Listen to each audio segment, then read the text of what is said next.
Welcome back. I'm Shane, this is Relative Time, and today I have another 5-1000 watch challenge for you, which is where I try to put together a relatively well-rounded 5-watch collection for under $1,000. Except there's a bit of a twist with this one. Now, if you missed the first episode, there'll be a link down in the description, as well as links to reviews for all the watches I'm going to talk about. If you really are interested in any of these, I think it's worth checking them out in more detail. So the basic idea behind all of this originated with the collection Conundrum, which is a series I've been doing with Dave from Just the Watch and Alton from Half Past Blog. Now, it's a game show that revolves around a 5-watch collection, and from that I decided to challenge myself by putting one together with a fairly low price cap. Although part of the trick with all of this is that $1,000 also includes any aftermarket straps or bracelets that the watches may need. Oftentimes with affordable watches, the stock straps and bracelets suck, so they oftentimes need a little bit of help. And I'm making things even more difficult for this episode. Some of the comments I got from the previous one were people asking for more smaller watches, so everything here is under 40 millimeters, which kind of makes this the 5-1000 skinny wrist edition. But enough talking about it, let's just jump into it and first start off with a field watch. When most people think about smaller field watches, they probably think about the smaller Seiko SNKs, as at one point they were one of the best affordable field watches around. But I've decided to go a little bit of a different direction here. Now, if you haven't seen this one before, it's the Vaer 1918 Trench. This 37mm beauty is not only one of the best field watches I've seen, but one of the more interesting ones as well. Most field watches on the market are based off an old World War II design. Yet, as the name suggests, the Trench predates that by being an homage to the watches of World War I, which winds up combining the functionality that field watches are known for with some more refined touches. And in that regard, it's kind of in the same category as a Seiko Alpinist, but much more affordable. There are also lots of great colorways to choose from, and Vaer went all out with this one, by not only giving you 100 meters of water resistance with a signed screw-down crown, but also double-dome sapphire and an enamel dial. The only trick with the Trench is that the lugs are fixed, so regular NATOs and single passes are fine, but you won't be able to use normal two-piece straps. The 1918 Trench was a successful Kickstarter from last year, and I believe as of right now, most of those watches have been sent out. But if you are interested, they are doing a pre-order for another batch on their site, and that should be due out this summer. Currently, the pre-order price is $328, and I think after that it might go up. Now, this is also a watch that I don't think you need another strap, as Vaer was known for making some great straps. But if you're really not sure about the button strap or you think your wrist might be too large for it, you could always add an extra leather single pass or a regular NATO from Vaer for about $15. Either that, or you could look at something from Barton for the same price. Either way, you're looking at a total of $343 here. So I think this is off to a good start, and with a great field watch in place, it's now time to start talking divers. I actually haven't found too many good, smaller, affordable divers out there, and one of the only options I thought of was a San Martin Retro diver, which is 38mm. And that at $230 is a great buy, but we are working on a really limited budget here, as sad as that sounds. So I needed to save some of that for later. Instead, I decided to go with an old standby, the Vostok Amphibia. And specifically, I'm talking about the Amphibias in the 39mm 420 case. Now, as long as you are patient and you're actually able to wait for one of these from Russia, a standard Amphibia should run you about $75, which is actually kind of amazing when you realize that this automatic watch is a proven diver with history and heritage. If you choose something that starts with 420, they're all going to have the same case, but there are a ton of dial options, with some being a lot more normal than others. Now, personally, I would recommend going with just a standard Scuba Dude, as I don't think you can go wrong there. Plus, you can always go the extra mile and mod it later, and I love the way mine looks with this aftermarket bezel. Or you could even go for a special edition 420 for a little bit more. But either way, whatever Amphibia you're going to get, it's going to have some character to it. Now, don't get me wrong here, Amphibias are great and there are a ton of Vostok fans out there. But this is still very much a budget piece, and that's just the reality of it. So you do have to keep your expectations in check.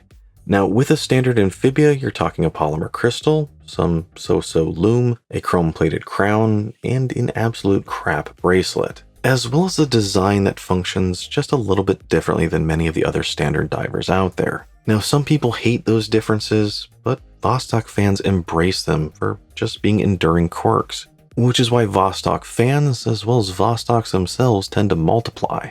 I mean, you buy one, and the next thing you know, you're ordering a few more. Now, this is one watch that I definitely recommend getting a different strap for, as the bracelet just straight up sucks. Now, if you're ordering from Marinome, the $9 silicone strap is pretty good, and I've heard great things about the $12 mesh bracelet. But for me, I've been pretty happy with mine on a $14.50 Barton NATO. So with that on top of the Amphibia, you're looking about $89.50. So moving on to the third watch, and here I decided to go with the mechanical chronograph, which at this price and budget means that we're going to get one with a Seagull ST19 movement. So the obvious option out there is going to be one of the many 38mm Seagull 1963 variants, which, to be fair, would go really well with the previous two watches, as they all have connections to military and real history. However, I do want this collection to be a little bit more balanced, and I've always been partial to pandas. So there are a number of other similar watches out there with a panda design instead of the Chinese military one. And the one that I've personally seen and really liked is the Pierre-Paulin Panda from Vaer, which in some ways is an homage to the Hamilton Chronomatic that came out in 1969. Although, to be honest, you could probably say that about a lot of pandas. It's really hard to go wrong with a panda, and this is a prime example of why. With the tachometer and the two black subdials, it's a very visually interesting dial, yet one that's also very clean and straightforward. The Pierre-Paulin is a little tall, with its very vintagey domed acrylic crystal, yet with its 38mm width, it's very lightweight and comfortable on the wrist. This is actually one of the few watches I've had in that my wife really liked. In fact, she liked it enough that she actually stole it after I was done reviewing it. Now, the Panda is listed at $229 on Vaer, but there have been some $50 discount codes around for a while, so with that, you're looking at $179. The stock strap here isn't bad either, but it's also not great. So personally, I'd still swap it out, and I'd go for this $15 one from Ritchie. And with that, that brings the total cost of the Panda Chrono up to $194. So with 3 watches down, it's time we start talking about a dress watch. And luckily, there are a number of decent and pretty affordable sub 40mm dress watches out there, most of which are older Seiko 5s, and I think the most famous of which is the SNKL23. Although another option, and this is the way I went with, is the Orient TriStar line, which is kind of Orient's answer to the older Seiko 5 lineup, and for the most part they are pretty equivalent. But in true Orient fashion, they decided to make the dial a little more crowded, as well as maybe a little more 70s. Now, I decided to include the blue and gold Orient TriStar Deneb. For about $90, this 39mm dress watch is flat out gorgeous. So far, I haven't seen anything else this cheap look this good. It has this beautiful royal blue sunburst dial that's then accentuated with white paint and gold applied indices. And for better or worse, it does have a little bit of lume on it. One thing I really like about the Denebs are their size. Most of the older Seiko 5s and the TriStars out there are 37mm, where this is 39. Now, some people do prefer those smaller watches, but for me, 37 is just a little bit too small. And I think this is a good middle ground between those and the larger 40mm and over contemporary pieces out there, as it has just a little bit more presence, but still very comfortable on the wrist. Now, if you still like smaller sizes, or this dial is just too crowded for you, then you're probably better off sticking with some of those Seiko 5s. And do remember that this is still a budget piece, so compromises aplenty here. We're talking mineral crystal, crap bracelet, and just like its older Seiko 5 counterparts, it has an older movement without hacking or hand winding. So in a lot of ways, you're just paying for that dial. But if you're looking for a pretty cheap, just drop-dead gorgeous dress watch, I personally haven't seen better. And with this one, I think it looks a lot better on this blue alligator style strap than the stock one. And I think that one was about 19 bucks. So all in on this one, you're only talking $109. Now, I've said it before, and I'm sure I'm going to say it again, but every good collection needs a good go-to quartz watch, which is why for the 5th watch in this collection, I've decided to look at Vaer. A few years ago, I looked at one of their 40mm field watches, and at the time, I thought it was one of the best quartz watches I'd seen. It has this fantastic buttery smooth case, as well as a sapphire crystal, good lume, and 100 meters of water resistance with a screwed down crown. Plus, as a bonus, it was assembled in the United States. overall, I thought it was a great go anywhere and do anything kind of watch. Now, since then, Vaer has grown drastically, and one of the things they've done is introduced a 36mm version of their Quartz collection. Now, as a side note, whenever I put these kind of videos together, I try to limit my choices to watches I've actually seen. That way I can use my own footage, but more importantly, it gives you the confidence that I have first-hand experience with what I'm talking about. However, this is kind of an exception to that, as I actually haven't seen any of their 36mm watches. But from the other Vaers I've seen, I have confidence in their quality, as well as Dave over at Just the Watch recently reviewed one, and I do trust his opinion. That, and he was also kind enough to let me borrow some of his footage, just so that you guys wouldn't have to stare at stock photos. So if you really are interested in one of these, then I'll have a link down in the description to Dave's review, just so you can check it out in more detail. Now, for the sake of what I'm doing here, I was specifically looking at their sports watches, of which there are 3 that I'm the most interested in. Now, 2 of these have a bit more of a Nomos thing going on, and I actually did review an automatic with a very similar dial. So either of these 2 would make a great casual sports watch, but the one I happen to be most interested in is also the one that Dave reviewed. This one has more of an Explorer vibe to it, and I think for a lot of people, the Explorer is the ultimate field and sports watch. Plus, this is one that they've started using the newer AmeriQuartz movements, which are put together in Arizona, which really doubles down on that American assembled tagline. Now, the Vaer comes with 2 straps, and you automatically get this nice silicone one, but you do have to choose a second. Now, Vaer has some awesome Horween leather straps. In fact, I really love these straps, but they are pricey. And with this thought experiment, we are on a little bit of a budget. So I'd say go with one of the 2 nylon options, and that brings the price down to $209. However, I'd still get a nice strap just to give you more options. There are a couple different directions you could go with here.